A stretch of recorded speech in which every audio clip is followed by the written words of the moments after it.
News insight کے ساتھ میں ہوں عامر ضیاء۔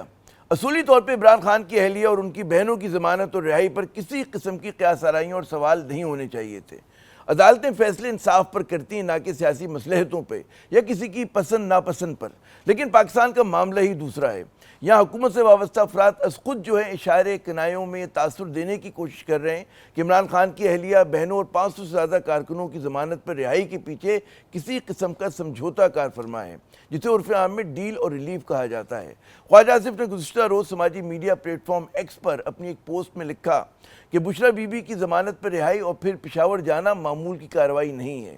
اسی طرح جاوید لطیف اپنے انٹرویو میں جو ہے الزام لگا رہے ہیں کہ عمران خان کی سہولت کاری ہو رہی ہے۔ ان کا نشانہ یقیناً اسٹیبلشمنٹ ہے اور انہیں غالباً عمران خان سے ملاقات کی اجازت ملنے پر بھی اعتراض ہے۔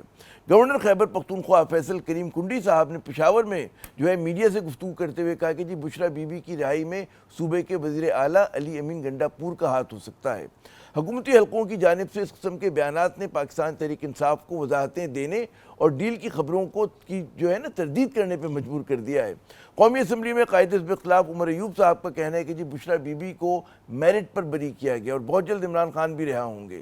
پی ٹی آئی کے ایک اور رہنما مینا خان جو ہے آفریدی، ان کا کہنا ہے کہ نہ بشرا بی بی ڈیل پر رہا ہوئی اور نہ ہی گنڈا پور کے پاس ایسا کوئی اختیار ہے۔ The position is very clear. Party position is what position has been instructed by our Prime Minister Imran Khan Sahab, and that is no engagement with the establishment. مجھے تو لگتا ہے کہ دال میں کوئی بہت زیادہ ہی کالا ہے، دال ساری کالی ہے۔ جس طریقے سے 26 ترمیم کے فوراً بعد ان کی ضمانت ہوئی اور اس کے بالکل فوراً بعد جو ہے بانی چیئرمین کی بہنوں کی ضمانت ہوئی اور آ کر وہ اس وقت جو ہے سی ایم ہاؤس میں بارہ جمان ہے۔ ویسے پی ٹی آئی کے رہنماؤں اور جذباتی کارکنوں کو اسٹیبلشمنٹ سے کسی قسم کے رابطوں اور ممکنہ سمجھوتے پر معذرت خواہانہ رویہ نہیں اپنانا چاہیے۔ یہ تو ویسے بھی ان کی جماعت کا مطالبہ رہا ہے کہ بات ہوگی تو صرف اسٹیبلشمنٹ کے ساتھ ہوگی۔ اگر پاکستان کی سب سے مقبول جماعت اور سب سے مضبوط، منظم اور پسندیدہ ادارے کے درمیان الجھے معاملات سلجھتے ہیں تو یہ پاکستان کے لیے اچھی خبر ہوگی۔ لیکن پاکستان میں جہاں منفیت اور محدود سیاسی مقاصد اکثر اجتماعی مفادات پر غالب رہتے ہیں، وہاں اس بات کا قوی امکان ہے کہ پی ٹی آئی اور اسٹیبلشمنٹ کے درمیان معاملات کا سلجھنا جو ہے حکمران اتحاد کو پسند نہیں آئے گا۔ لیکن فی الحال ڈیل یا سمجھوتے کی باتوں کو قیاس آرائیاں ہی سمجھنا زیادہ مناسب ہے۔ دوسری طرف ہم دیکھتے ہیں کہ سابق وزیر اعظم سے ملاقاتوں پر عائد پابندی اٹھ جانے کے بعد ان کی اہلیہ پی ٹی آئی کے مختلف رہنما اور وکیل جیل میں ان سے مل چکے ہیں۔ عمران خان سے آج ایک تازہ ترین ملاقات شیر افضل مروت صاحب کی بھی ہوئی، جس کے بعد ان کا کہنا تھا کہ انہوں نے جو ہے احتجاجی تحریک کے حوالے سے عمران خان سے بات کی۔ پاکستانی کو ہم کیسے قائل کریں کہ آپ کا نکلنا ضروری ہے۔ یہ 50,000 1 لاکھ لوگ نکلنے سے شاید ایسے نتائج ہمیں نہیں مل رہے ہیں جب تک کہ پورا پاکستان یہ نہ چاہے کہ ہم نکلیں۔ یعنی کہ جب تک زیادہ سے زیادہ لوگ احتجاج پر نہیں نکلیں گے، تحریک کامیاب نہیں ہوگی اور اس کے لیے مؤثر حکمت عملی کی ضرورت ہے۔ یہ کہنا ہے شیر افضل مروت صاحب کا۔ ایسی کچھ بات گزشتہ روز سلمان اکرم راجہ صاحب نے بھی کی۔ یعنی پی ٹی آئی نے اپنے لیے قانونی لڑائی کے ساتھ ساتھ احتجاج کا جو راستہ ہے وہ بھی کھلا رکھا ہوا ہے، لیکن امید کرنی چاہیے کہ یہ سیاسی چپقلش جو ہے سڑکوں کے بجائے گفت و شنید سے ختم ہو، کیونکہ اس میں پاکستان کا مفاد ہے۔ احتجاج ہی کی بات اگر ہو تو سابق وزیر اعظم نواز شریف صاحب کی طرح سابق چیف جسٹس قاضی فائز عیسیٰ کو گزشتہ روز لندن میں پاکستانیوں کے احتجاج کا سامنا کرنا پڑا۔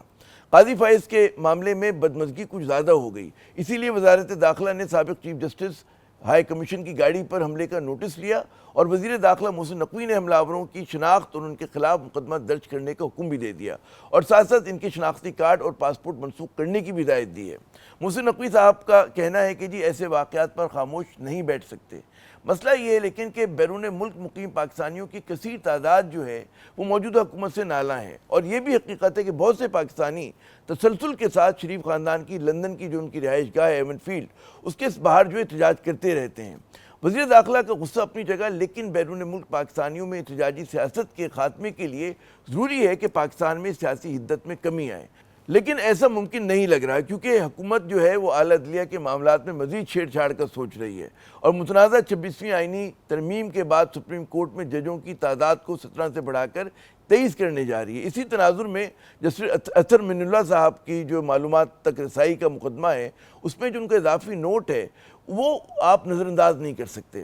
اطہر من اللہ صاحب نے اپنے نوٹ میں لکھا کہ یہ ناقابل تصور ہے کہ سپریم کورٹ بنیادی حقوق چھین لے۔ ان کا یہ بھی کہنا تھا کہ پارلیمان کو آئینی حقوق کا دائرہ محدود کرنے کا اختیار نہیں۔ عوامی اعتماد ختم ہوا تو عدلیہ کی آزادی جو ہے وہ کمزور ہوگی۔ تو یہ تو ہوا آج کا عمومی منظرنامہ۔